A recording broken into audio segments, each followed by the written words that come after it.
जुड़ जाएँगे। तो सबसे पहले तो इस सुबह-सुबह गुड मॉर्निंग सभी को, है ना? और वोकैब सेशन में आप सभी का स्वागत है। 100% वोकैब इन 50 डेज़, 150 प्लस टेस्ट और 1000 प्लस क्वेश्चन। यानी कि 20 क्वेश्चन का आपको टेस्ट होगा, तो 20 क्वेश्चन का टेस्ट होगा, 50 टेस्ट मिनिमम भी अगर आप करते हैं, तो 50 गुना 20 तो 1000 क्वेश्चन तो मिनिमम होगा। यानी कि 1000 क्वेश्चन में तो कोई कोई डाउट ही नहीं है। और आप लोगों का टेस्ट ओपन हो गया है, जो इंट्रोडक्शन डे था, उस पे आधारित एक टेस्ट ओपन हो गया है। तो आप इसे दे सकते हैं आराम से। चलिए, तो हम पहला वर्ड आज का दिखाते हैं। वोकैब डे 2 का पहला वर्ड आपके सामने लेकर के स्क्रीन पर आते हैं कि वो पहला शब्द है क्या? देखिए, तो सबसे पहले आपको दिख रहा होगा कि पर्सनैलिटी ट्रेट्स यानी कि किसी भी व्यक्ति की जो क्वालिटीज़ होती है, उससे रिलेटेड हम वर्ड्स पहले आपको बता रहे हैं, ठीक है? किसी भी व्यक्ति की जो पर्सनैलिटी होती है, उससे रिलेटेड आपको वर्ड बता रहे हैं। तो सबसे पहले आपको अगर ट्रेट्स का मतलब नहीं पता है, तो आप पहले ट्रेट्स का मतलब क्लियर यहाँ से कर लेंगे कि ट्रेट्स का मतलब क्या होता है? क्वालिटी होता है।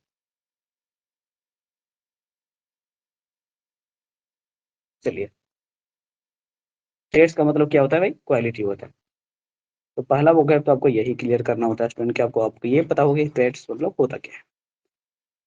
अब देखिए पहला जो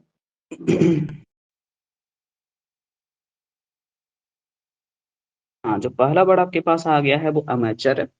अमेचर का मतलब क्या होता है कि जैसे आप लोग ने थ्री इडियट मूवी देखी थी, उसमें आमिर खान जो थे, वो इंजीनियरिंग कॉलेज करने आते तो हैं, लेकिन उसमें आमिर खान जो है, वो किसी डिग्री के लोभ में नहीं आते, है ना? किसी डिग्री के लोभ में नहीं आते हैं, बल्कि वो आते हैं बस इसलिए क्योंकि उनको इंजीनियरिंग की जो पढ़ाई थी वो पसंद थी। मतलब क्या? ये नॉन प्रोफेशनल थे। मतलब इनको कोई डिग्री नहीं चाहिए था, बस एजुकेशन चाहिए था। तो ऐसे ही लोगों को आप लोग क्या बोलते हैं? Amateur, non professional. तो आपको एग्जाम्पल भरपूर मिलेंगे, इसमें कोई डाउट नहीं है। अपने लाइफ में जितनी मूवीज वगैरह नहीं देखी होगी, उतनी मूवीज तो आप हो सकता है मेरा वोकैब सेशन के दौरान सुन लेंगे। तो नॉन प्रोफेशनल को कहा जाता है, ठीक है? यानी कि डेफिनेशन अगर आप ढंग से लिखना चाहते हैं तो लिखाएगा कि does not take one who does not take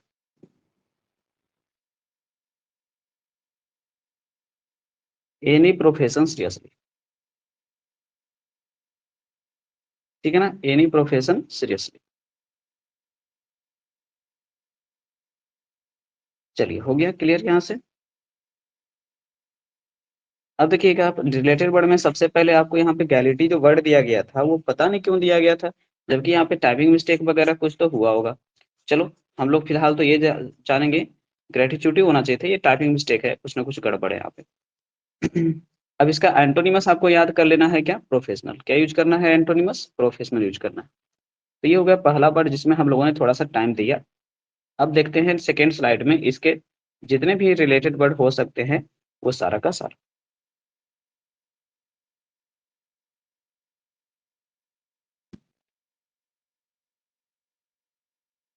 चलिए स्टूडेंट, तो लेके चलते हैं आपको नेक्स्ट वर्ड के पास में। देखिए, तो सबसे पहले आपको यहाँ पे कन्वाइजर वर्ड जो मिल रहा है उसमें आइए, मतलब पढ़ाई लिखाई से रिलेटेड ये कैसा आदमी होता है ये पता करना है। तो देखिए, सबसे पहले आपको समझना है कि ये जो होते हैं आलोचक होते हैं, ठीक है? ये क्या होते हैं भाई? आलोचक होते हैं।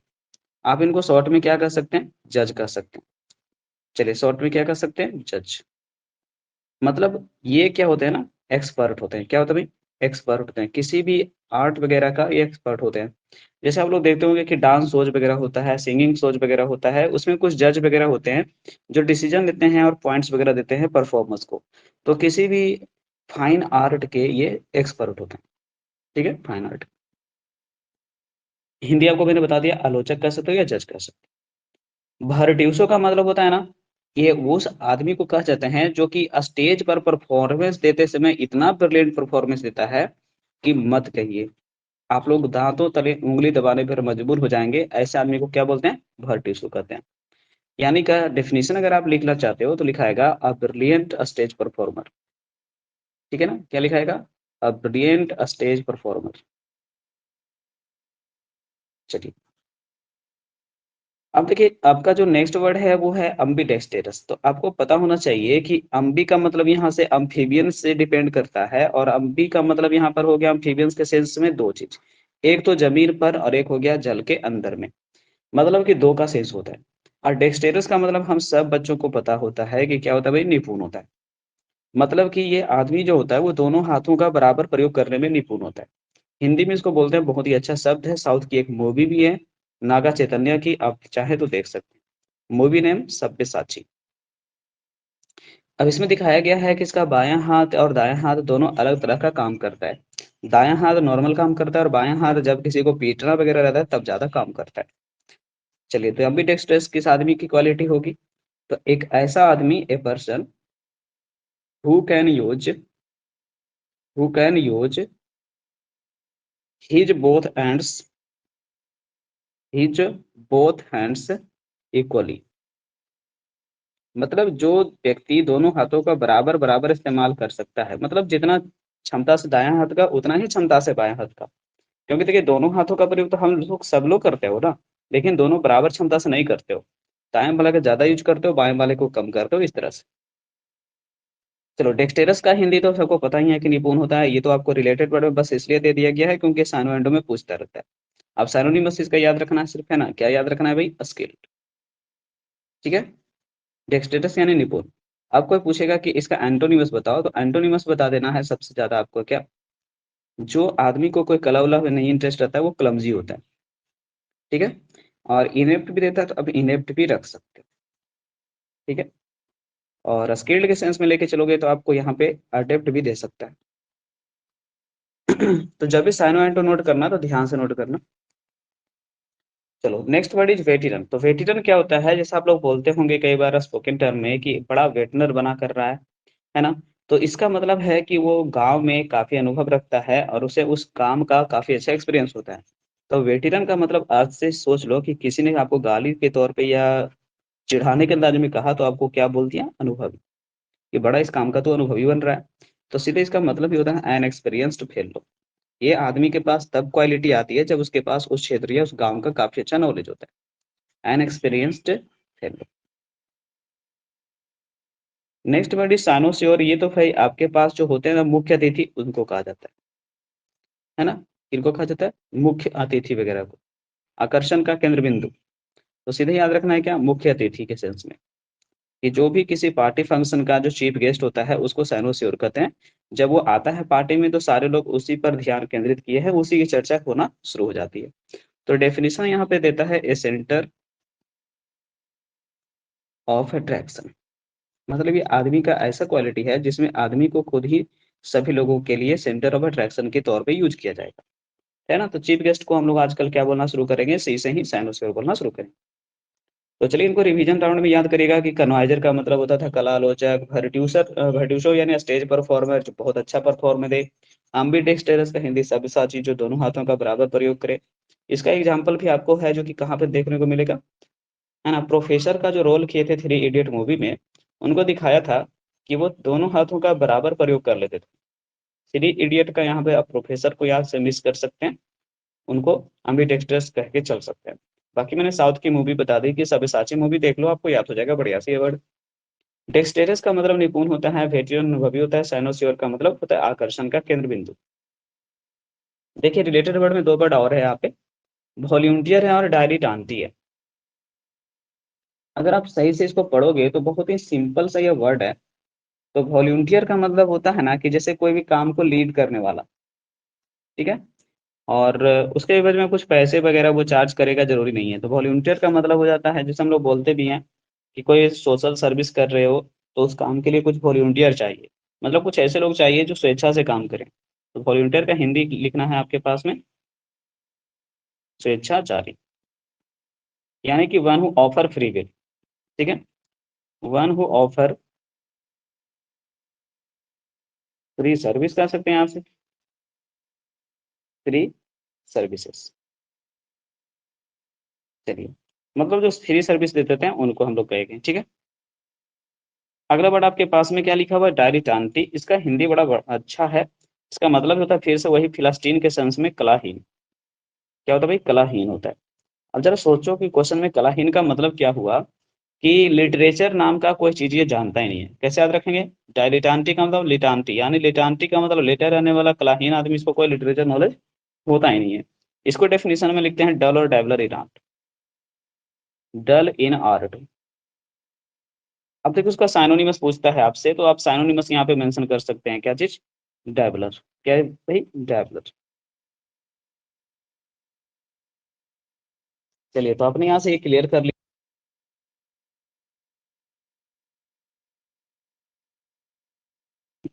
चलिए, सुबह सुबह थोड़ा आवाज में प्रॉब्लम रहता है, बस बाकी चीजें तो अच्छी ही रहती हैं। देखिए आज का जो दूसरा वर्ड हम लोग लेके चलेंगे, यानी कि पर्सनल ट्रेट का जो दूसरा कॉम्बिनेशन है वो बैंकरप्ट है। यानी एक कॉम्बिनेशन हम लोग अमेचर सीखे थे, उसमें लोगों के बारे में अनुभव देखे कि कोई आदमी स्वेच्छा से काम कर रहा है, कोई काम शौक से कर रहा है ना, कोई पैसों के लिए काम करेगा, ये सब और यहाँ पे सेकंड वाले में आएगा। चलिए, तो बैंकरप्ट का मतलब होता है क्या, सबको हिंदी इसका तो बढ़िया से याद होगा, दिवालिया। चलो हिंदी याद है सबको, क्या, दिवालिया।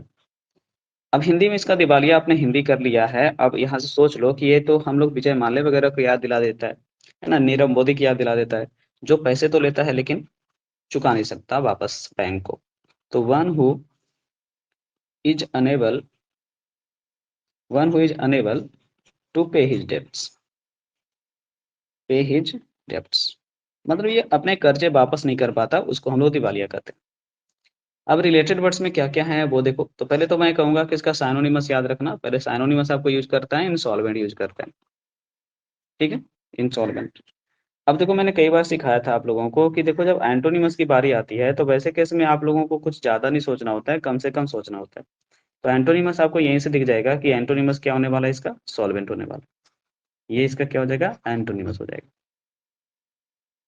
चलिए ठीक है, तो आइए फिर से हम लोग अगला स्लाइड में देखते हैं कि इसके रिलेटेड वर्ड्स में क्या क्या आने वाले हैं। देखिए, तो रिलेटेड वर्ड में सबसे पहले यूजरर का यूज किया है, तो यूजरर जो होता है इसको हम लोग धर्मेंद्र और जितेंद्र के मूवीज वगैरह में देखते थे, मुनीम वगैरह को। नहीं, कि ये थोड़ा सा टोपी लगाए हुए ब्लैक का जो ऊपर सूट पहने हुए रहा करता था, और ये क्या करता था, गांव वालों को उधार देता था और उनसे ज्यादा इंटरेस्ट पर पैसे फिर वापस वसूलता था। तो इसको हम लोग बोलते हैं सूदखोर, और ये ज्यादा चूंकि पैसे चार्ज करता है, तो यहाँ पे डेफिनेशन में इस चीज को लिख देता है, वन हु। और उसके बाद देखो चार्ज करने को इंग्लिश में हम चार्ज भी लिख सकते हैं, तो वही लिख देते हैं, वन हु चार्जेस। और कितना भाई, ज्यादा इंटरेस्ट ना, तो हाई की जगह हायर कर दो, ठीक है, जरूरत से ज्यादा हो जाएगा इसका मतलब। और हायर क्या हो जाएगा आपके पास में भाई, इंटरेस्ट रेट्स, इंटरेस्ट रेट्स, मतलब वो जरूरत से ज्यादा जो इंटरेस्ट लेता है उस आदमी को हम सूदखोर कहते हैं। चलो नेक्स्ट व्यक्ति है, यहाँ पे जो आदमी है वो ऑनररी वर्क करता है, तो ऑनररी जो वर्क करने वाले लोग होते हैं ये खास करके होते हैं कि कहते हैं कि मुझे पैसा आप दीजिए चाहे नहीं, हम काम करेंगे। जैसे तो कोई इसका एक कहानी सिंपल से सुनाता हूँ।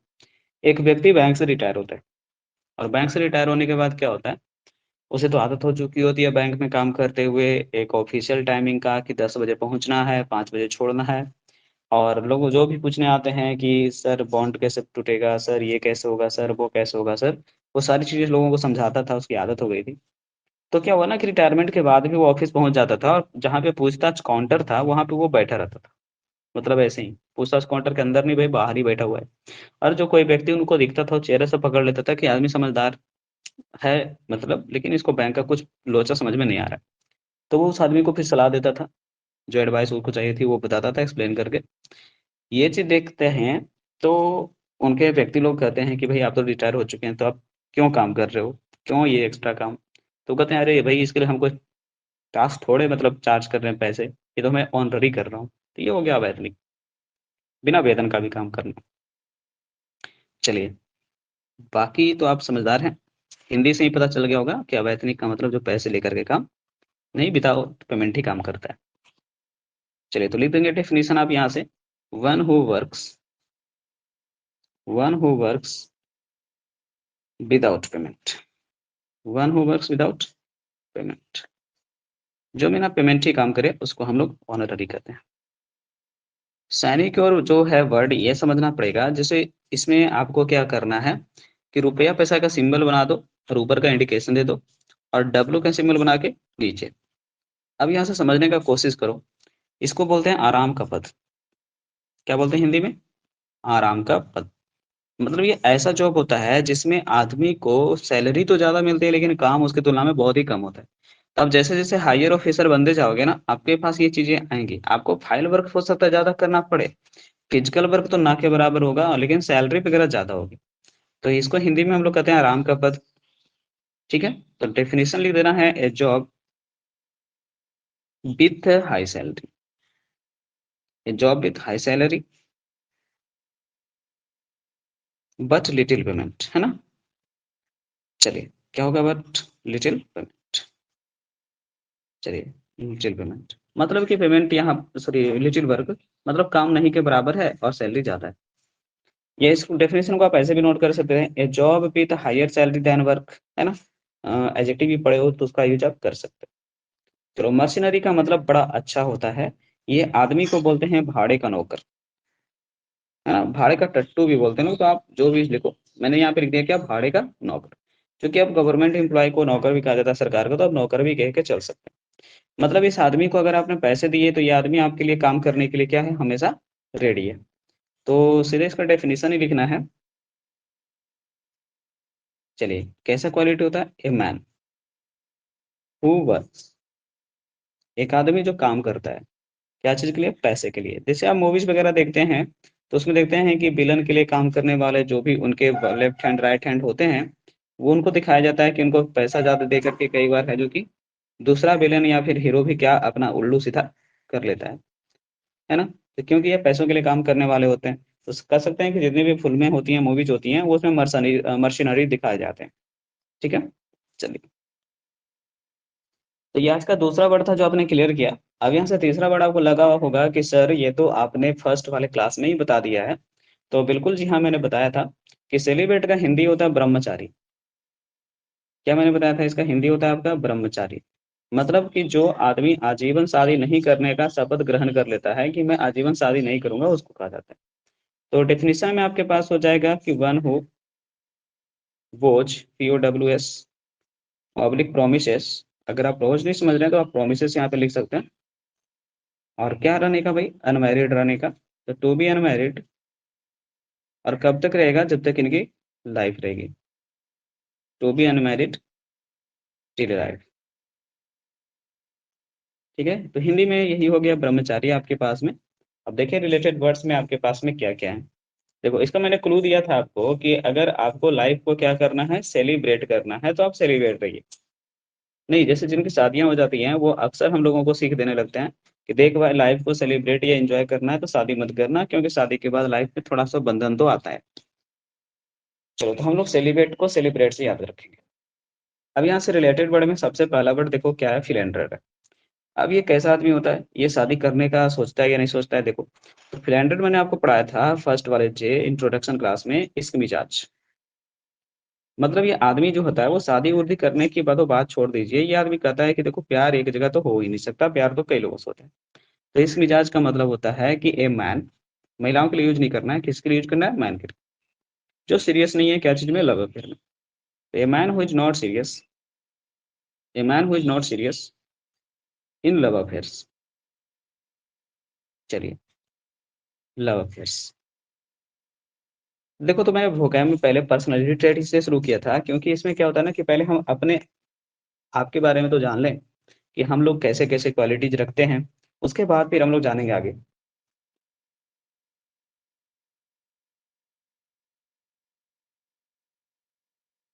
चलिए तो क्लियर हो गया सबसे पहला वर्ड। अब देखिए कॉक्यूट जो वर्ड यूज़ होता है वो इश्क मिजाज ही होता है इसका हिंदी भी। लेकिन अब यहाँ पे आपको जो मैन वर्ड यूज़ किया गया है उसकी जगह क्या यूज़ करना चाहिए स्टूडेंट आपको? A woman. यानी पुरुष के लिए फिलैंडर यूज़ होता है तो फिलैंडर का फेमिनाइज़ जेंडर कॉक्यूट होगा।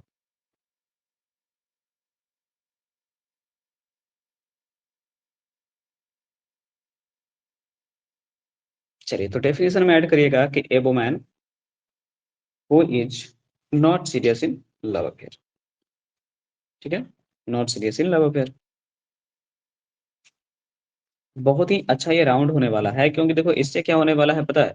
आपके पास थीम वाइज़ कलेक्शन इतना बढ़िया आ जाएगा कि आप शब्दों को अंगुलियों पर याद कर सकते हो कि सर ने शादी-विवाह नहीं करने वाले व्यक्ति के लिए सेलिब्रेट पढ़ाया था यार। लेकिन एक आदमी होता है ना कि शादी तो बात की बात है, ये लव अफेयर भी सीरियस नहीं रखता, तो वो आदमी को फिलैंडर करते हैं और महिलाओं के लिए कॉक्यूट होता है। चलो, अब देखो बैचलर है तो सबको पता है कवारा होता है ना? तो कवारा का मतलब यहाँ पे यही हुआ कि ये किसी लड़के को कहा जाना चाहिए था जो शादी अभी नहीं किया है लेकिन शादी का एज का बच रहा है, ठीक है? तो ए मैन विदाउट मैरिज करना है, a man without being married, a man without being married, मतलब जिनके भी शादी नहीं हुई है बस, लेकिन अभी शादी उनका उनका उम्र बच रहा है। अब देखो ये कुमारा का जो है वो फेमिनाइन जेंडर है, तो इसका हिंदी हम लोग कुमारा की जगह क्या कर दीजिएगा, कुंवारी कर दीजिएगा, ठीक है, कुंवारी। चलिए, तो यहाँ पर आपके पास जो मैन डेफिनेशन में था वहाँ पे एक गर्ल लिख दीजिए, क्योंकि लड़कियां जो होती हैं उनको वुमेन कहिएगा तो घुसा जाएंगे भाई। तो क्या डेफिनेशन में ऐड करिएगा, एक गर्ल, ठीक है ना? और उसके बाद यहाँ पे लिख देना without being married, without being married, मतलब लड़कियां खास करके जिनकी अभी शादी नहीं हुई है उनको हम लोग क्या बोलते हैं, स्पिंस्टर बोलते हैं। हाँ देखो, अगर आप डिटेल से ज़्यादा पढ़ोगे तो मेड का मतलब हो जाएगा थोड़ा सा ओल्ड एज हो जाता है, और इसमें एज को प्लस कहा जाता है, और इसमें एक नॉर्मल एज रहता है। मतलब इसमें ऐसा एज हो जाता है जिसमें आप शादी नहीं करने की बात हो रही है, जैसे आप यहाँ से मायावती का एग्जाम्पल वगैरह समझ सकते हैं। एम फॉर क्या समझ सकते हैं, मायावती, कि जो मायावती हैं उनका एज अब इतना हो गया है कि वो अब शादी नहीं करेंगी, ठीक है? चलिए, कनक्यूबिनेट बहुत ही अच्छा वर्ड तो मैं नहीं कहूँगा कि बहुत ही फेमस वर्ड है, लेकिन जानकारी आपको होना चाहिए, और बहुत ही अच्छा वर्ड नहीं है तो फिर खराब वर्ड कैसे कहिएगा, है ना? अच्छा ही मान के चलिए। अब देखो क्या होता है ना कि आजकल शहरों में एक प्रथा चल रही है कि लोग शादी बाद में करते हैं, पहले लिव इन में रहते हैं। तो कनक्यूबिनेज का मतलब होता है लिव इन रिलेशन। क्या होता है भाई, लिव इन रिलेशन। चलिए, तो लिव इन रिलेशनशिप लिखिए, और हिंदी हम नहीं करेंगे क्योंकि इसका हिंदी हमको कुछ आइडिया होता है नहीं खास, तो हम लोग यही करेंगे, लिव इन रिलेशनशिप को ही कनक्यूबिनेज कहते हैं। नेक्स्ट वर्ड आपको पढ़ने में थोड़ा सा अजीब लगेगा कि ये क्या है, लिबर्टी मतलब आज़ादी, तो मैंने सुना था, ये लिबर्टाइन क्या है? तो देखो क्या होता है, जिस आदमी को ज़्यादा ही आज़ादी पसंद है, कोई ख़्याल ही नहीं है ना किसी के इमोशंस का, ना किसी के फीलिंग का, ना किसी से प्यार करना, ना किसी से शादी करना, कुछ ज़्यादा ही है, तो उसको हम लिबर्टाइन कहते हैं। तो इसका डेफिनेशन पहले हमको लिखने दो, तब समझ जाओगे आप। हुँ, क्या है डेफिनेशन देखो। सबसे पहले तो वन हू लिखना ताकि समझ में आए कि हाँ, ये कोई आदमी ही था। उसके बाद लिव कर दो, लिव में एस लगा देना है। One who lives an immoral life, कैसा लाइफ़? इमोरल, मतलब इसके लाइफ़ में कुछ कमियाँ और ख़ामियाँ नहीं, बहुत ही ख़ामियाँ हैं। तो लिबर्टाइन का हिंदी हम लोग कह सकते हैं असभ्य, ठीक है? अब इसका सिनोनिमस अगर आपको कल के डेट में यूज़ करने की बारी आएगी, तो आप सिनोनिमस में क्या यूज़ कर सकते हो, अनसिविलाइज़्ड। तो अब अनसिविलाइज़्ड यहाँ पे लिख दो। अब मैंने आपको सिखाया था कि एंटोनिमस जो है वो कभी याद नहीं करना चाहिए, बल्कि आपको कहाँ से करना चाहिए, शब्दों से क्रिएट करना चाहिए। तो यहाँ से ही क्रिएट कर लो। क्या एंटोनिमस की जब बारी आएगी तो हम क्या यूज़ करेंगे, सिविलाइज़्ड यूज़ करेंगे। ये एंटोनिमस हो गया। चलिए, जो-जो जुड़े हुए हैं उनको सेशन अच्छा लग रहा है या नहीं लग रहा है, एक बार कमेंट कर दो यार, क्योंकि आपको कंटिन्यू मैं चीज़ें समझाता जा रहा हूँ, समझाता जा रहा हूँ, और बाय द वे आप एन्जॉय नहीं कर रहे हो तो फिर चीज़ें बेकार हो जाएँगी। मुझे तो ये समझ में आ रहा है ये थीम बैच का कलेक्शन बहुत ही बेहतरीन होता है, और ये चीज़ें लंबे समय तक आपको उँगलियों पर, फिंगर पे शब्द को याद रखने में काम करती हैं। तो एक बार कमेंट कर दीजिए, आप लोगों को सेशन तो मज़ा आ रहा है, अच्छा लग रहा है। चलिए, बहुत अच्छा, थैंक यू भाई, आप लोगों का कमेंट के लिए। अब देखिएगा अगला वर्ड यहाँ पे थोड़ा-सा है जो मैंने पहले भी बता रखा है, लेकिन फिर से अब यहाँ पे चूँकि शादी-वादी की बातें हो रही है, रिलेशनशिप की बातें हो रही हैं, तो ये सारे टर्म्स यानी आना ही चाहिए था। तो ऑक्सोरियस जो होते हैं ये पतिव्रता मैंने बताया था हिंदी में आप लोगों को, याद है? ये फर्स्ट डे में मैंने आपको बताया था कि जो व्यक्ति अपनी डिसीजंस मेकिंग में पत्नी को शामिल करते हैं, उनको हम पतिव्रता कहते हैं। मतलब इनको अपने डिसीजन से ज़्यादा अपनी पत्नी के डिसीजंस पे भी भरोसा होता है। ये अच्छा वर्ड है ना? कैसा वर्ड है भाई? अच्छा वर्ड है। आजकल के जो नए बच्चे हम लोग हैं, तो हम लोगों को इस चीज़ को फ़ॉलो करना चाहिए कि सही बात है। तो डेफिनिशन होता है कि ए मैन, या हस्बैंड में लिख सकते हैं, हू इज़ फॉन्ड ऑफ, फॉन्ड का स्पेलिंग ध्यान रखना एफ-ओ-एन-डी होता है, और ऑफ का स्पेलिंग तो और ध्यान रखना, सिंगल एफ होता है। ए man who is fond of his wife, ठीक है? जो अपनी वाइफ की बातों को सुनता समझता है और फ़ॉलो करता है। लेकिन हैंडपिक्ड होना अच्छी बात नहीं माना जाता है, क्योंकि इसका हिंदी होता है इसका जोरू का गुलाम। समझ गए? क्या होता है भाई? जोरू का गुलाम। मतलब ये ऐसे व्यक्ति को कहा जाता है जो अपनी पत्नी के इशारों पे डांस करता है। तो इसका डेफिनिशन जब लिखने की बारी आती है स्टूडेंट, तो वहाँ भी ऐड कर देता है कि वन हू डांसेस, ठीक है? वन हू डांसेस अपॉन हिज वाइफ्स आप सबको पता है क्या? हाँ, तो वाइब्स के बाद वहाँ पर वही इंटेंशन लिख देना है और क्या, कि जो पत्नी के इंटेंशंस के हिसाब से क्या करता है, काम करता है, उनको कहते हैं। आप डेफिनेशन को ऐसे भी लिख सकते हैं, one who is under control of his wife, है ना? आप ये तरफ भी लिख सकते हो भाई, कोई बड़ी बात नहीं है। अब देखिए यहाँ पे जब औरतों की बात हो रही है, पत्नियों की बात हो रही है, तो यहाँ पे एक वर्ड इफेमिनेट यूज किया जा सकता है। लेकिन प्रॉब्लम ये है कि इफेमिनेट जो आप यूज करते हो, ये डेफिनेशन महिलाओं पर सूट नहीं करता, ये किसी आदमी को गाली के तौर पे बोला जाता है। तो होता क्या है कि देखो यहाँ से पहले तो फेमिनिन का मतलब समझ ही रहे हो। ईएफ का मतलब इफेक्ट याद कर लेना। क्या याद कर लेना? ईएफ का मतलब इफेक्ट, कि आप पर किसी महिला का इफेक्ट आ गया है, और आपकी बोलचाल, आपका शैली, आपका मतलब पहनने का तरीका, चलने का तरीका, ये थोड़ा-थोड़ा है जो कि क्या हो गया है, फेमिनाइन हो गया है।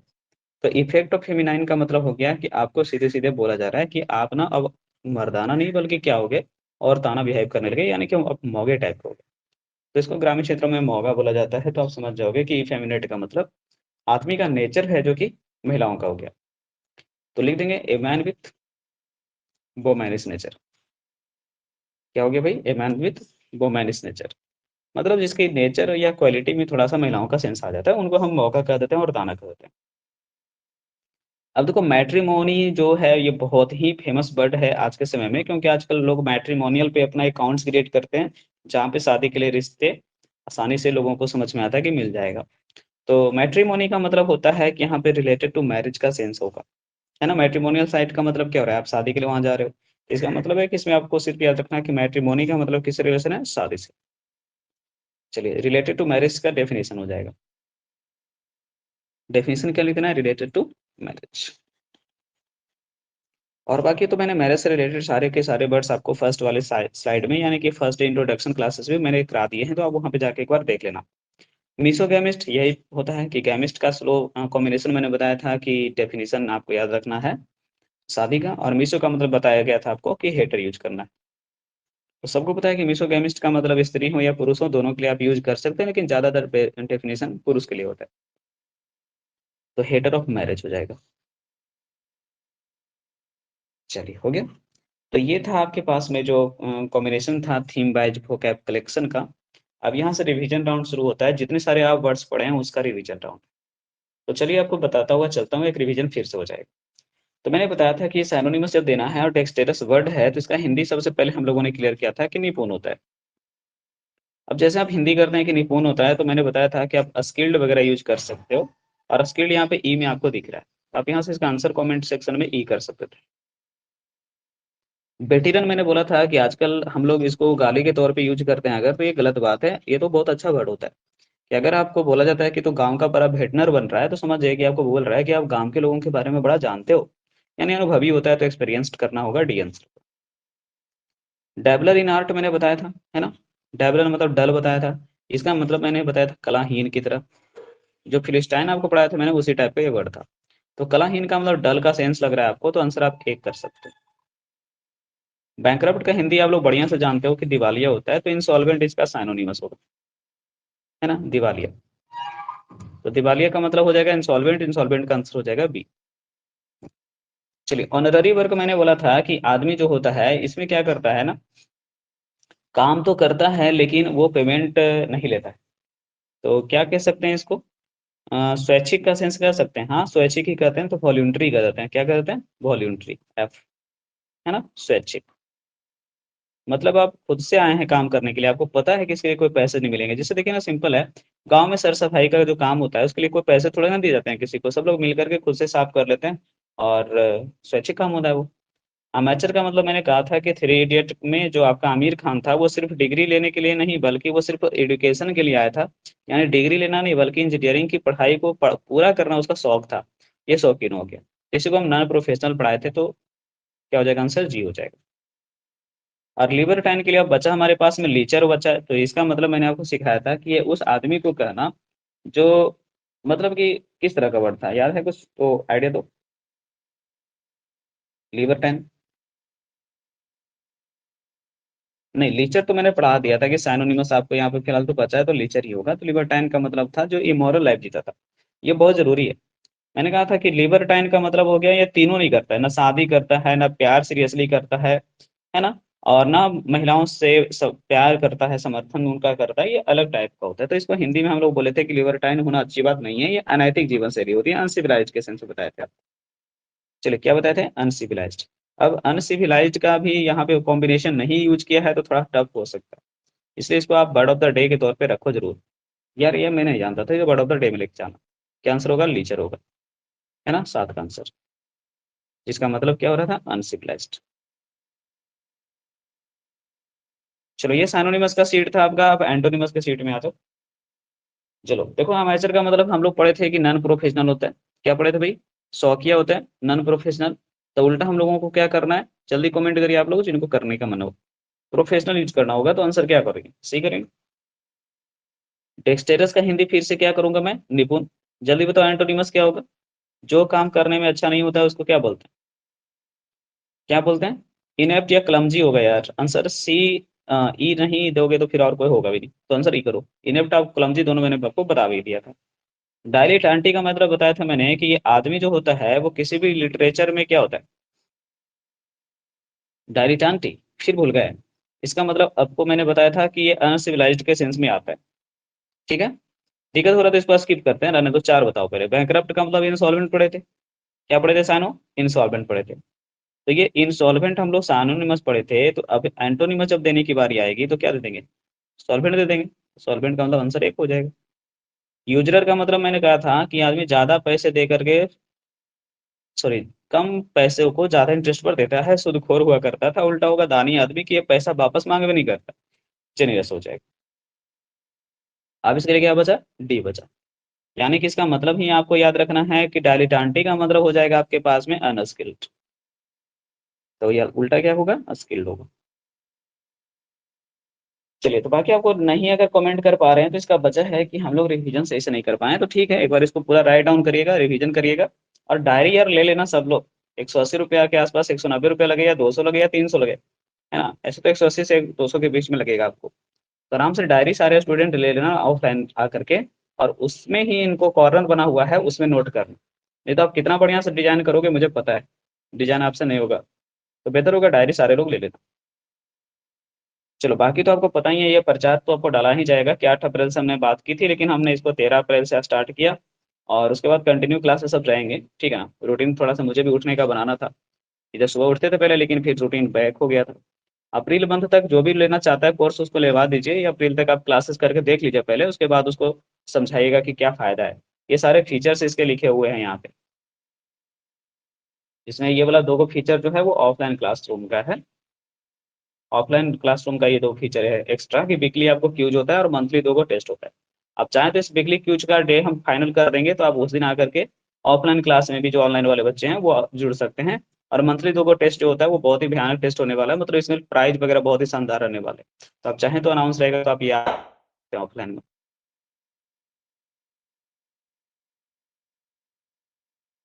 चलिए अब यहाँ से आ जाइए आप, फ्रेजल वर्ब सेक्शन और इडियम्स की ओर हम लोग धीरे धीरे बढ़ रहे हैं। और देख रहे होंगे स्क्रीन पर आपकी जो वर्ड है आज का सबसे पहला जो इडियम्स का, वो क्लाउड से रिलेटेड वर्ड है। तो इडियम्स यानी मुहावरों में सबसे पहले हम लोग को समझना होता है कि ये पुराने समय के कुछ ऐसी चीजें होती हैं जिनका हिंदी और इंग्लिश से हमको हमेशा कंठाग्र करके रट्टा मारना पड़ता है, इसमें कुछ चीजें आप चेंज नहीं कर सकते। जैसे मान लेते हैं कि अंडर ए क्लाउड कह रहे हैं, तो आप खुद ही सोचो कि आप कहते हो कि मैंने एक यूएफएम देखा, यूएफओ देखा।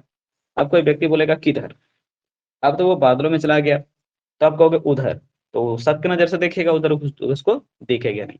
तो अंडर ए क्लाउड का जब भी यूज करना है तो आपके स्टेटमेंट के लिए यूज करना है, किसके लिए यूज करना है पहले, स्टेटमेंट के लिए। और आपका जो स्टेटमेंट है वो सामने वाला भरोसा ही नहीं करेगा। ठीक है, तो इसका हिंदी होता है पहले, हिंदी भाषा में क्या, निराधार बातें। क्या आपने कहा कि यूएफओ देखा मैंने, और जब दिखाने की बारी आई तो आप कह रहे हो कि आसमान में गायब हो गया। तो इसका हिंदी होता है निराधार बातें होता है। अब जब इंग्लिश की बात करते हैं तो आप इंग्लिश में क्या यूज करिएगा, सस्पिशियस यूज करिएगा, या अंडर सस्पिशन आप यूज कर सकते हैं। ठीक है ना, तो सस्पिशियस और डाउटफुल आप यहाँ पे राइट डाउन कर सकते हैं। नेक्स्ट वर्ड है ऑन क्लाउड नाउन। आप खुद ही बताओ कि अगर आपको सुबह में सोना पसंद है और कोई आपको 9 बजे तक सोने दे या 9 बजे तक के बाद तक भी ना उठाने जाए, तो आप कहोगे यार आज मूड फ्रेश हो गया। तो 9 AM का मतलब यहाँ पर यही याद रखना है कि 9 AM तक सो करके आप कैसा फील करते हैं, सातवें आसमान पर। ठीक है, तो ऑन क्लाउड 9 का हिंदी होता है आपके पास में बहुत खुश, है ना। हिंदी क्या हो गया, 7वें स्थान, 7वें आसमान पर। चलिए, इसका मतलब इंग्लिश में आपके पास होगा वेरी हैप्पी। ठीक है ना, वेरी हैप्पी, तो हैप्पी की जगह आप जॉयफुल भी लिख सकते हो। चलिए, क्वेश्चन में अगला है get your head out of cloud. ये तो ऐसे ही पता चल रहा है, आउट ऑफ क्लाउड का मतलब होता है आउट ऑफ प्रॉब्लम। नहीं, आपने कहा कि आसमान में घने बादल थे और मेरे छत पे है जो कि कुछ चीजें नहीं, बहुत सारी चीजें पसरी हुई थी या रखी हुई थी, और मैं उनको जल्दी जल्दी उठा करके लाना चाह रहा था ताकि मैं भीगने से उनको बचा सकूं। तो get your head out of cloud का मतलब ही हो रहा है आपके पास में क्या, चलिए, खतरों से अलग करना खुद को, है ना, खतरों से अलग करना या खतरों से बचना। दूसरा देखो क्या होता है ना कि कई बार इसको इस तरह से भी देता है कि आप get your head out of cloud यार, मतलब ये बेकार के सपने देखो ना, बंद करो यार, तो इसका ये भी सेंस होता है ना, बेकार का सपना देखना बंद करना, सपना देखना बंद करना। चलिए, क्या करना, बंद करना। अब यहाँ से हिंदी जब ये सारे लिख रहे हो आप, तो इंग्लिश में आपके पास कॉम्बिनेशन आ जाएंगे, स्टॉप डे ड्रीमिंग। पहले तो दिन में सपने देखना तो स्टॉप डे ड्रीमिंग, ठीक है ना, कि दिन में सपने देखना बंद करो, ये होगा। बस, तो सबसे पहले यही ज्यादा देता है, खतरों से बचना का मतलब हो रहा है आपके पास में क्या, अवॉइड डेंजर। कि दिन में सपने देखना खतरे से कम थोड़े है, तो अवॉइड डेंजर भी आप यूज कर सकते हैं। तो एक इडियम्स का कई बार दो सेंस भी होता है। तो ये आपका जो इडियम्स है इसको बढ़िया से रिवीजन कर लें। अब याद नहीं होता है, इसका सोल्यूशन है टेस्ट वगैरह और रिवीजन वगैरह, है ना, टेस्ट वगैरह दीजिए, रिवीजन कीजिए, तब अपने आप धीरे धीरे आपको लगने लगेगा कि नहीं चीजें आसान हो गई। एक क्लाउड ऑन द हॉरिजन, खुद ही सोचो, हॉरिजन का हिंदी पहले जानते हो सब लोग तो ठीक है, नहीं तो जान लो क्षितिज होता है, क्षितिज होता है। अब ये भी समझाना पड़ेगा कि क्षितिज क्या होता है, तो होता है प्रॉब्लम, कई बार हिंदी भी नहीं पता होता हम लोग को। देखो इसका समझते हैं सीन। मान लेते हैं कि ये कोई समुद्र है, पानी का सोर्स है ना, समुद्र है या पानी का सोर्स है। अब यहाँ पे सूरज भगवान को डुबाते हैं, ठीक है, सूरज भगवान को यहाँ पे डुबाते हैं, और आप इसको यहाँ से खड़ा होकर के किनारे से यहाँ से खड़ा किनारे से देख रहे हो, ठीक है, बिल्ली जैसा लग रहा है तो कोई दिक्कत नहीं है, आप यहाँ से देख रहे हो। तो ये हुआ आपके पास में क्लाउड ऑन द होरिजन, कि आप यहाँ पे सूरज भगवान को देख रहे थे या क्या, अचानक से यहाँ पे बीच में एक बादल आ जाता है और आपको सामने से कुछ नहीं दिखता है। यही हो गया आपके पास में क्या, क्लाउड ऑन द होरिजन, कि मतलब कि आपको एक समस्या दिख रही है कि लगता है आने वाले समय में सूरज हमको दिखना बंद हो जाएगा अगर यहाँ पे कोई बिल्डिंग बन गया। नहीं, आप सोच रहे हो कि अरे यार ये तो बादल आ गया तो सूरज ढक गया, तो कल के डेट में यहाँ पे कोई बिल्डिंग बन जाएगा, तो ये तो बिल्डिंग बन जाने से फिर से मुझे सूरज भगवान नहीं दिखेगा, जो हम रोज यहाँ से सनसेट देखने आते हैं, तो फिर तो मेरा प्रॉब्लम हो जाएगा। यानी कि क्लाउड ऑन द हॉरिजन का मतलब हो जाता है प्रॉब्लम ऑफ फ्यूचर, भविष्य की समस्या। क्लियर हुआ, तो ये हॉरिजन का मतलब यहाँ पे आपको समझना है फ्यूचर, और क्लाउड का मतलब यहाँ पे याद करना है क्या, प्रॉब्लम। क्लियर हुआ। तो कई बार शब्दों को रिलेट करना है आपको, जैसे आप इक्वेशन में नहीं बनाते हो क्वेश्चन कि ए एक्स प्लस बी वाई बराबर सी है ना, तो यहाँ पर आप लोग रख देते हो कि हम एक्स का वैल्यू एक मान सकते हैं, वाई का वैल्यू एक मान सकते हैं, तो ए का वैल्यू भी हो जाएगा एक, बी का वैल्यू भी हो जाएगा एक, और सी का वैल्यू हो जाएगा यहाँ पे दो। तो यहाँ पे जो आप रिलेट करते हो वैसे ही रिलेट कर लो कि क्लाउड का मतलब प्रॉब्लम और हॉरिजन का मतलब फ्यूचर होता है। क्लियर। तो क्लाउड ऑन द हॉरिजन का हिंदी हो गया भविष्य का खतरा, यानी प्रॉब्लम ऑफ द फ्यूचर। चलो, अब यहाँ से ब्रेक का ट्री आपको दिख रहा होगा कि हम ब्रेक के फ्रेजेस पढ़ने वाले हैं, कि ब्रेक से आपको कितने फ्रेजेस होते हैं, तो देख लो। ब्रेक इनटू होता है, ब्रेक डाउन होता है, ब्रेकअप होता है, या ब्रेकअप विथ होता है, ब्रेक ऑफ भी होता है और ब्रेकआउट भी होता है। इसमें सबसे पहले आपको ये वाला फेमस है ब्रेकआउट, जिसका मतलब बीमारियों का फैलना होता है। दूसरा में आपको ब्रेक इनटू फेमस है, जिसका मतलब किसी के यहाँ जबरदस्ती प्रवेश करना होता है। तीसरा में ब्रेक डाउन का यूज होता है जब आदमी इमोशनली टूट जाता है या कोई गाड़ी या घड़ी खराब हो जाती है। और ब्रेकअप भी तो सबको पता है कि रिलेशनशिप का टूटना होता है, ठीक है ना। बाकी ब्रेक ऑफ आपका है जो कि कम से कम यूज है, तो इसको आप इग्नोर भी कर सकते हैं, लेकिन यहाँ तो हम सब आपको पढ़ाई देंगे। देखिए, सबसे पहले ब्रेकआउट के बगल में ऑब्जेक्ट में लिख दिया डिजीज और फायर, ये आपको बहुत ही जरूरी है याद रखना। और अब इसका पहले हिंदी समझते हैं कि ब्रेकआउट का हिंदी होता क्या। तो इसका हिंदी होता है कि ब्रेक यानी टूटा और सब जगह क्या हो गया, आउट हो गया यानी फैल गया। तो फैलना का मतलब हो जाएगा आपके पास में वाइड स्प्रेड। जैसे अभी कोविड आपका नवंबर 2019 से स्टार्ट हुआ और जनवरी 2022 तक चला, तो वाइड स्प्रेड हुआ। ठीक है। या फिर आप अमेजन जंगल की आग के बारे में सुने होंगे कि ये पूरी तरह से बहुत बड़े एरिया में फैल गया था, तो स्प्रेड एवरी वेयर। देखिए नेक्स्ट वर्ड है ब्रेक इनटू। ये तो ऐसे ही पता चल रहा है कि किसी कंट्री या किसी शॉप में चोर वगैरह के तौर पे घुसना। तो इसका हिंदी भाषा में यूज करिएगा तो इसका सेंस होगा कि अतिक्रमण करना। ठीक है ना, अतिक्रमण करना। एक तो ये हो गया अतिक्रमण करना कि मतलब कि लोगों को बता करके या दिखा करके आप कर रहे हो। एक होता है जबरदस्ती से घुसपैठ करना, कि आप छिप करके कर रहे हो। जैसे याद होगा आपको कि मुन्नी को छोड़ने के लिए सलमान भैया जब गए थे, याद होगा मूवी भी आप लोगों को, कौन सा मूवी था कमेंट करिए।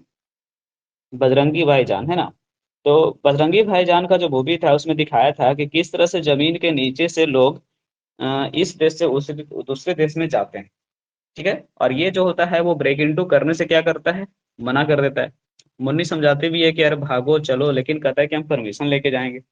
तो ब्रेक इनटू का सबसे अच्छा एग्जांपल इस मूवी में आपको समझ में आएगा। ठीक है ना। तो आपको समझ में आ रहा है कि आप घुसपैठ करने की बात कर रहे हो सर, तो घुसपैठ को इंट्रूडर कहते हैं घुसपैठियों को। तो घुसपैठ करने को इंग्लिश में इंट्रूड कहा जाएगा। अब देखिए चूंकि आप इसमें तो सामने वाले से कुछ पूछ नहीं रही हो, जबरदस्ती इंटर करे तो पायर्स भी हो सकता है। चलो, है ना। और बाकी तो आप समझने के लिए लिख सकते हो to enter into a country, जिसमें इनटू आपका सुपरफ्लुअस टाइप का लगेगा, तो आप सिर्फ लिख सकते हो इंटर बाई फोर्स, है ना, इंटर बाई फोर्स। चलो अगला देखते हैं नेक्स्ट वर्ड क्या है। देखिए ब्रेक डाउन, मैंने बोला था कि आपकी घड़ी खराब पड़ जाती है, आपका कार खराब पड़ जाता है, कोई आदमी जो है इमोशनली टूट जाता है। तो पर्सन्स के इमोशंस के लिए यूज करना है, किसके लिए भाई, पर्सन्स के इमोशंस के लिए यूज करना है। तो अब हिंदी यहाँ पे ढेर सारा आप लिख सकते हो कि ब्रेक डाउन का क्या क्या हिंदी होगा। तो सबसे पहले घड़ी या कार का हिंदी क्या होगा, खराब पड़ना। चलिए, तो घड़ी वगैरह का क्या होगा, हो गया आपका हिंदी खराब पड़ना। ओके। कार और खड़ी के खराब पड़ना, और इसका मतलब होता है कि भावनाओं का आहत होना। आदमी के टूटने के सेंस क्या मतलब, भावनाओं का आहत होना या भावना टूटना।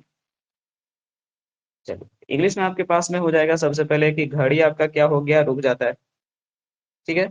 आपकी कार क्या होती है, डैमेज हो जाती है, डैमेज हो जाती है। और आप इमोशनली क्या हो जाते हैं, ब्रोक हो जाते हैं। ठीक है।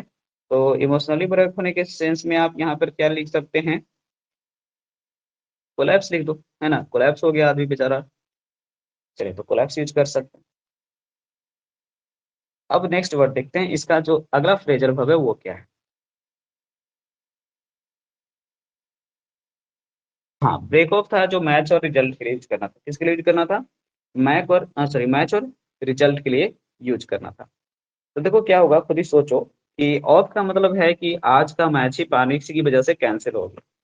ठीक है। तो ऑफ जो है वो कैसा वर्ड है, निगेटिव वर्ड है। तो इसका मतलब होता है कि जब किसी मैच का कोई रिजल्ट ही नहीं निकलता है और हम लोग या तो मैच हार जाते हैं, तब यूज करना है। तो ब्रेक ऑफ का मतलब वही सब लिखना है, हार बैठना, है ना। यार तो मूड ऑफ कर दिया यार, चेन्नई हार करके, मुंबई हार करके, तो हार बैठना। तो मैच और रिजल्ट के लिए यूज करना है। तो इंग्लिश आपके पास में सबसे पहले लिखना है टू फेल, है ना, कि आपका आज भी टीम फेल हो गया। ठीक है। उसके बाद क्या यूज कर सकते हैं, फेयर के अलावा हम लोग यूज कर सकते हैं टू बी फ्रूटलेस कर दो, कि बेकार में हम मुंबई के लिए इतना दिन से जान लगा रहे थे, इसका टी शर्ट मंगाए थे कि बैठ करके, है ना, पहन करके मैच देखेंगे, तो बेकार हो गया, टू बी फ्रूटलेस। देखो, चलिए अब अगला वर्ड आपके पास में देखिए, ब्रेकअप विथ है, रिलेशनशिप के लिए होता है, तो हिंदी में सबको पता ही है कि झगड़ा हो जाना, दिल टूटना। तो इंग्लिश में डायरेक्ट लिख देते हैं टू सेपरेट, टू सेपरेट। और लड़ने के सेंस में होगा आपके पास में टू क्वारल। तो आपको जब भी फ्रेजल वर्ब करने हैं तो इसी तरह से करने चाहिए कि जिस तरह से मैंने आपको बताया कि ब्रेकअप विथ है पर्सन या संबंध, ब्रेकअप है मैच होता है यानी मैच हार बैठना। ठीक है। उसके बाद आप क्या पढ़े, ब्रेकआउट फायर होता है या डिजीज होता है, बीमारियों का फैलना। इसी तरह से आप याद रखिएगा, ब्रेक इनटू संबंध, हाउस और कंट्री होता है घुसपैठ करना। तो आप ज्यादातर ऑब्जेक्ट के साथ याद करिएगा। देखिए वर्ड ऑफ द डे में आज का जो शानदार शानदार वर्ड था उसमें कनक्यूबिनेज बच्चों को याद करना था, कि ज्यादातर जो सेम एज के लोग होते हैं वो लिव इन में रहना पसंद करते हैं। सेम एज का मतलब हो गया कि आप लोग दोनों क्लासमेट थे, ठीक है? तो क्लासमेट जो होते हैं उसके बीच अंडरस्टैंडिंग ज़्यादा अच्छी होती है क्योंकि दोनों सेम एज के होते हैं। और ऐसे शादियाँ जो होती हैं वो कम एज और ज़्यादा एज के लोगों के बीच में होती है। जैसे अभी देख लो आलिया भट्ट का एज हो गया डेट ऑफ बर्थ 93, है ना? तो आलिया भट्ट का डेट ऑफ ये बर्थ का ये डेट ऑफ ईयर 93 है। अब रणबीर कपूर का जो आपका डेट ऑफ बर्थ या ईयर है वो 1982 है। अब दोनों के बीच में कितना का गैपिंग है? 11 साल का। तो ये अंडरस्टैंडिंग गड़बड़ा भी सकता है। तो जब अंडरस्टैंडिंग गड़बड़ाता है तो ये शादी हो जाती है। लेकिन जब दोनों अगर सेम ही एज के रहते, जैसे अब इनकी शादी हो रही थी बाय द वे, हम अपने साथ रिलेट कर लेते हैं कि खुद के साथ होती। मेरा भी 93 आपका डेट ऑफ बर्थ है। तो अब यहाँ से हम भी 29 और ये भी 29। तो दोनों के बीच में अंडरस्टैंडिंग क्या होता? ज़्यादा होता। ठीक है? तो ये हो जाता है लिव इन रिलेशन में पहले रख के देखते हैं कि दोनों सेम एज के हैं तो कहीं ज़्यादा मैच्योर तो नहीं है, ज़्यादा तो एक दूसरे को समझते नहीं है तो भी दिक्कत है। तो ये लिव इन रिलेशनशिप का नाम था। मर्सिनरी मैंने बोला था कि जो क्या करता है, भाड़े के लिए काम करता है, इसको पैसा हमेशा इंपॉर्टेंस रहता है। साइनोसियर का मतलब मैंने बोला था कि आप सीधे इसको रिलेट करना कहाँ से? चीफ गेस्ट से, है ना? कि आप चीफ गेस्ट के तौर पे अगर आप गए हो तो सारे लोग आप ही को देख रहे होंगे, तो आप चीफ गेस्ट नहीं बल्कि साइनोसियर का भी एग्जाम्पल हो। कन्वाइजर जो होता था ये हो जाता था फिर से आपके पास में क्या होता था? जज होता था, जो किसी भी शो में बताता था कि कौन सा परफॉर्मर अच्छा किया, कौन सा क्या किया। तो ये सारे वर्ड्स आप लोग खुद से भी सिलेक्ट करोगे कि मुझे कौन सा वर्ड ऑफ द डे लग रहा था, मुझे जो शब्द अच्छा लगा मैं उसको वर्ड ऑफ द डे मान के रखूंगा। और डायरी में सारे कॉर्नर हैं, इसलिए मैं कह रहा हूँ बार बार की डायरी ले लेना सब लोग। प्रोवर्ब ऑफ द डे में आ जाओ। एवरी क्लाउड है जो सिल्वर लाइनिंग। अब देखो क्लाउड इडियम्स पढ़े थे ना, तो मैंने सोचा कि ये पूछ देते हैं। अब देखो क्या है, एवरी यानी प्रत्येक, और उसके बाद बादल है। सिल्वर का मतलब होता है सिल्वर जैसा, और उसके बाद लाइनिंग तो लाइनिंग ही होता है। कहना यह चाह रहा था कि देखिए उम्मीद आप कभी मत खोइए, हर एक बादल अपने आप में बारिश लाने वाला नहीं होता है, लेकिन बहुत सारे बादल ही तो बारिश लाते हैं। तो एवरी क्लाउड है जो सिल्वर लाइनिंग का इंग्लिश पहले लिखना है, पॉजिटिव थिंग्स कम सूनर और लेटर। ठीक है? कि आज नहीं तो कल चीजें आपके फेवर में आएंगी। ठीक है? पॉजिटिव थिंग कम सूनर और लेटर। तो कई बार क्या होता है कि आपको ये डायरेक्ट पूछ करके इसका इंग्लिश सब्स्टिट्यूशन ये दे देगा जो मैंने आपको यहाँ पे भी लिखा, राइट डाउन किया, या तो आपको हिंदी समझना है। निराशा में भी एक उम्मीद की किरण होती है ना? निराशा में भी आशा की किरण होती है। अब देखिए निराशा जो वर्ड है उसमें भी आशा वर्ड है ना जी, है ना? तो निराशा में भी आशा की किरण होती है। चलिए, तो ये सब हिंदी वगैरह आप लोग लिखना जरूरी नहीं है। और लगता है अब तो स्लाइड खत्म होना चाहिए था। तो इडियम्स कॉर्नर आपको बेहतरीन लगता है तो आप इस तरह से ही पढ़िए। और यहाँ पे आपको ये सारे वर्ड्स हैं जो मैंने आपको पढ़ाए थे, एक बार आप रिवीजन कर सकते हैं कि अमेचर का मतलब होता था क्या, नॉन प्रोफेशनल होता था। इसलिए मैंने यहाँ पे दिया है कि आपको डायरी में भी ये कॉर्नर बना हुआ है कि आपको वहाँ पे सारे वर्ड्स लिखने हैं। कन्वाइजर का मतलब कला आलोचक हुआ करता था। वर्टिट्यूसर का मतलब होता था ब्रिलियंट स्टेज परफॉर्मर। एम्बिडेक्स्ट्रस सब्यसाची, दोनों हाथों का बराबर यूज करने वाला। डेक्सटेरस मतलब निपुण। वेटिरन मतलब अनुभवी, यहाँ पे वेटिरन है, आर्यन होगा, टाइपिंग मिस्टेक जरा मना मिलेगा आपको। साइनोसियर यानी chief guest, centre of attraction. Volunteer का मतलब होता है स्वेच्छा से काम करने वाला। डायलिटांटी का मतलब मैंने बताया था डल होता है ना? जो किसी भी कला वगैरह में जो होता है वो अनस्किल्ड टाइप का होता है।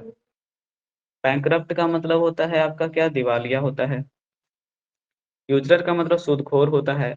ऑनोररी, RARY, है ना? ऑनररी का मतलब हो जाता है अवैतनिक, बिना पेमेंट का काम। चलिए, उसके बाद था आपके पास साइनोक्योर। इसका मतलब था आपके पास कि जो पेमेंट ज्यादा होता था इसमें और काम कम होता था। ठीक है ना? वर्क कम होता था, लाभ का पद बोलते थे इसको। मर्सिनरी है यहाँ पे NARY, ये पता नहीं डी टाइप क्यों कर दिए बार बार। मर्सिनरी का मतलब आपको पता ही है कि भाड़े का, टट्टू बोला था मैंने, भाड़े के लिए पैसे के लिए काम करने वाला। Philanderer not serious in love affair, a man, है ना? इस मिजाज आदमी होता है। कॉक्यूट नॉन सीरियस वोमन होती है लव अफेयर में, है ना? फिर है बैचलर, जिसने अभी तक शादी नहीं की वो पुरुष होता है। स्पिंस्टर वो महिला जिसने अभी तक शादी नहीं की। कनक्यूबिनेज का मतलब लिव इन रिलेशन। लिबर्टाइन का मतलब आपको मैंने बताया था साइनोनिमस में लीचर, है ना? और बाकी मैंने बताया था कि लीचर का मतलब है, ऐसे पता चल रहा है कि लीचर का मतलब हो गया कि आदमी अच्छा नहीं है, इमोरल लाइफ जीता है। ना इसको किसी से सही से प्यार करता है और ना ही किसी से शादी करता है, सब जैसे-तैसे रखता है। ऑक्सोरियस है यहाँ पे, RIOUS होगा, सी फालतू है यहाँ पे। ऑक्सोरियस का मतलब पत्नीव्रता, a man who is fond of his wife. Uxoricide का मतलब यहाँ पर आपको एक्स्ट्रा अगर आ गया तो कोई दिक्कत नहीं है, साइड का मतलब मर्डर होता है। और उसके बाद ऑक्सरी का मतलब यहाँ से आप समझ गए थे कि वाइफ का रिलेशन है। तो जब वाइफ का रिलेशन आप समझ रहे हैं तो मर्डर ऑफ वाइफ यहाँ पे आप लिख सकते हैं। बाकी यस किलिंग वाला वर्ड में आएगा तो वहाँ पे बताएँगे। हेनपेक्ड का मतलब जोरू का गुलाम होता था।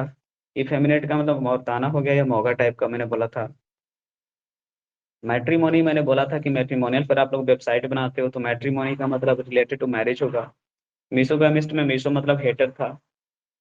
ठीक है, गैमिस्ट मतलब हो गया हेटर ऑफ मिसोगैमिस्ट मतलब हेटर ऑफ मैरिज। लीचर वर्ड यहाँ पे फिर से आपके पास आया है जिसका स्पेलिंग यहाँ पे ए के साथ होना चाहिए था। तो लीचर का मतलब फिर से वही होगा आपके पास इमोरल। डैबलर का मतलब डल, है ना? और एड्रॉयड का मतलब होता है विद्वान यानी स्किल्ड। तो ये सारे वर्ड्स थे आपको जो रिवीजन राउंड में मिले। अब यहाँ से एक है रिवीजन राउंड और जरा कमेंट करिएगा फास्ट वे में। पहला बताइए, expert of fine art.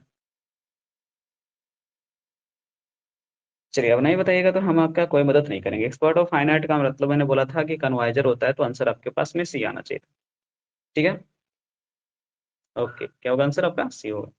Expert in using both hand with equal expertise, दोनों हाथों का बराबर प्रयोग करने में सक्षम व्यक्ति को हिंदी में सब्यसाची बोला जाता था। इंग्लिश में अम्बिडेक्स्ट्रस कहा जाता था। तो बिल्कुल सही कमेंट आना चाहिए था आपका, ई आना चाहिए था। चलिए अमन और दुर्गेश आप दोनों का कमेंट है तो बहुत अच्छा। नेक्स्ट में है one who is the centre of attraction. मैंने आपको कितनी बार बताया, देख लो भाई। चीफ गेस्ट में सी से आंसर होगा इसका, देख लो। अब कन्वाइजर तो होगा नहीं क्योंकि सी पहले ही कर लियो, तो पता क्या, साइनोसियोर। साइनोसियोर का मतलब आंसर क्या करेंगे हम? बी करेंगे।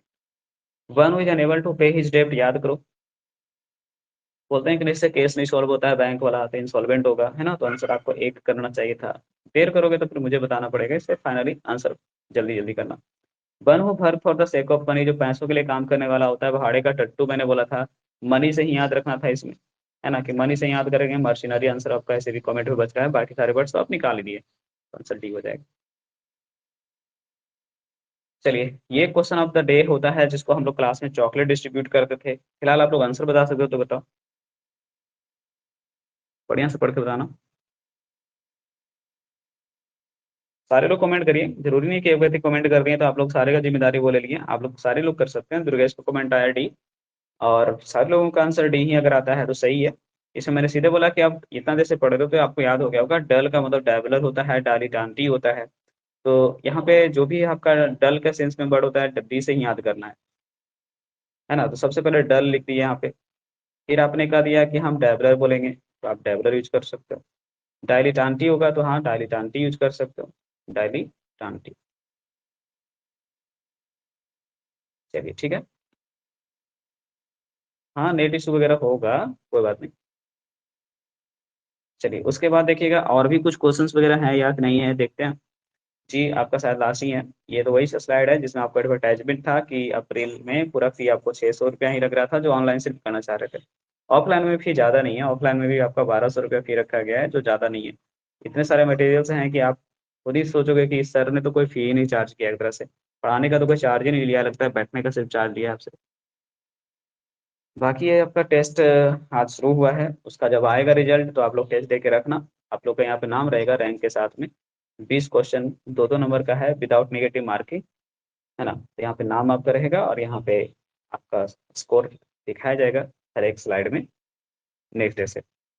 तो चलिए चाहिए, और अगर टाइम बचेगा तो आज टेस्ट दे लीजिएगा, नहीं बचेगा तो फिर कभी बाद में।